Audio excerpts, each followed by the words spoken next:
See, this is why I hate shooting in my home. Tigger, you're being very unhelpful and you're being a diva. And I've learned a great deal. He's pulling my crown up. Tigger! Ah! Okay, Tigger, don't grip, don't. Tigger, no. It's all going in the blooper reel.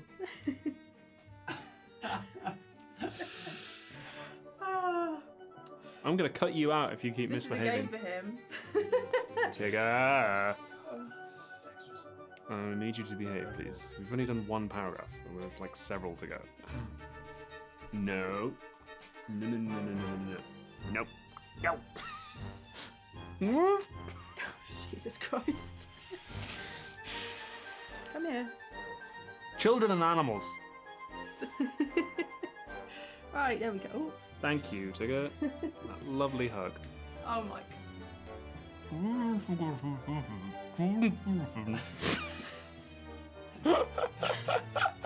It is a little confusing approaching Peterson's work from the point of view of philosophy, because words like relativism and nihilism, postmodernism and Marxism have technical meanings that he tends to wind around. Oh, you actually put me off because you're so cute. I forgot the line. In fact, both those practices have parallels in societies that aren't quite so influenced by... Don't hiss. In fact, both of those practices have parallels in societies that haven't been quite so influenced by conservative Islam, and arguably say more about controlling women than they do about religion. He's drawing attention. I'm gonna sneeze. Woof. Leave it in, it's Brechtian. Similarly, Boyd thinks that a word like good refers to a cluster of things that are non-morally good for humans, like sharing friendship, sharing love, having fun, watching quality YouTube videos. But just like with health, you're never going to be able to pin down a full list because the concept just isn't like that. And evil, too, is a cluster property. You'll never pin me down. I'll thus much tell thee, thou never art so distant from an evil spirit, but that thy oaths, curses, and blasphemies pull me to thine elbow. Thou never tell'st a lie, but that a devil is within hearing it. Thy evil purposes are ever haunted, but when they come to act, as thy tongue, slandering, bearing false witness, thy hand, stabbing, stealing, cozening, cheating, I'm then within thee. Thou playest, I bet upon thy part, although thou lose, yet I will gain by thee.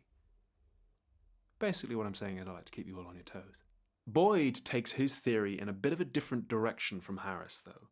Rather than try to use it to say that other cultures have bad ideas and you might be justified in taking military action against them, he thinks his theory can explain why there is moral disagreement in the first place. People disagree over what belongs in the cluster of good, just like they disagree over what belongs in the cluster of healthy. Even within what you call modern medicine, views of what is healthy vary. The United States, for instance, dispenses far more painkillers per patient than Britain. In the US, they give out pain pills like they're M&Ms, whereas in Britain, you can turn up to A&E on fire and they'll give you half a paracetamol and a biscuit. And that's without even getting into things like the relation between health and beauty, which is another cluster property. There are some humans who I would say are very obviously objectively beautiful, who have a lot of the properties in the cluster of beauty. But we could still disagree over what properties belong there. Does a beautiful person have to have, for instance, brown eyes? Like Harris, Boyd thinks that moral expertise is possible, and that different cultures might have radical disagreements about morality. Perhaps irresponsibly, he does not consider the possible ramifications of that view for things like foreign policy. Somebody evidently raised this problem with Boyd, though, because in 1988 he wrote a follow-up.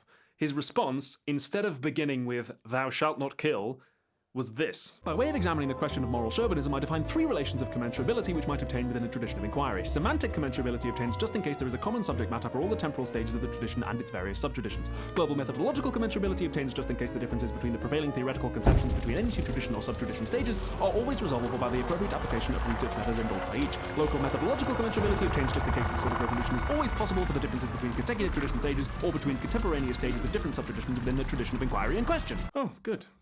Glad we sorted that one out. By the way, if you wanted to object to Boyd, and by extension Harris, it's very possible The homeostatic bit in the name there refers to the fact that properties within the cluster of good, or healthy, or beautiful, tend to occur together, either because the presence of one makes the presence of the others more likely, or because they have similar causes. Like exercise, being physically healthy, is thought to contribute to your mental health as well. They go together. It's very helpful when properties cluster together like that, because if you know that one of them is present, you can infer that some of the others might be too. If I tell you that John Doe is 35, doesn't smoke, and drinks in moderation, you can probably make some predictions about his health if you understand the reasons why the properties in the cluster tend to go together. This is called inductive reasoning. And it's how Sherlock Holmes thinks. He understands why certain observable things tend to go together. The reason why the writing in blood on the wall is 7 feet high is because people tend to write things at eye level. So the killer must be a very tall person. Elementary. However, the same does not appear to be true in moral situations. The philosopher Michael Rubin says, suppose you see 4 kids playing basketball and they are having fun, which is one of the properties in the cluster of goodness. So is this situation morally good?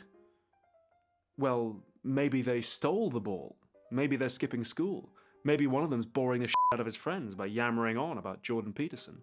You can't infer nearly as much about the moral situation, and it could be a very bad one. So if goodness is a homeostatic cluster property, it looks like it might be so complicated and massive that it's pretty unlike health or beauty. So maybe it isn't one at all. Hang on a minute. We just had a sophisticated chat about morality and nobody mentioned cucks, or told anybody they were destroying the West, or denied the existence of trans people. Hell's getting far too pleasant. I miss 2016, that was a good year for me.